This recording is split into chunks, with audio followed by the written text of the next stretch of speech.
Thanks, David, and that's right. There certainly has been a bit of outrage, a bit of backlash from the Australian public when it comes to the vaccination rate in Australia. The rollout has certainly been behind schedule. At first we were told it's not a race, but as we look at New South Wales and we see those couple of million Sydney-siders now under very strict restrictions, they're looking at a 6-week lockdown. It certainly seems like the uptake of the vaccination is on the rise. Now, tomorrow, the Prime Minister, as well as the heads of the states and territories around Australia are expected to meet at a COVID meeting. Now, they are due to discuss what kind of vaccination rate Australia would have to achieve before it would be able to reopen safely. It is believed that there is going to be some modelling that could show an 80% vaccination rate is that magic target. Now, at the moment, 11.8 million Australians have been vaccinated, just 3.7 million of those in the Sydney area, and it's understood that the New South Wales Premier there, Gladys Berejiklian, wants to hit 10 million doses before she will consider, or before that is considered an ideal vaccination rate. So certainly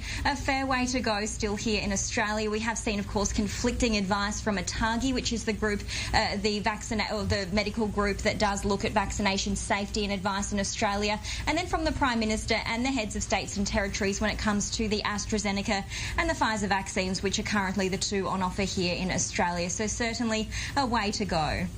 Now, in other countries around the world, we've seen the military come to the aid of local authorities, government, to try to help in the coronavirus outbreak situation. About looking at the need for, if there is a need for the military to come down there, help the measures be deployed. What would that look like, and is that something the public would welcome?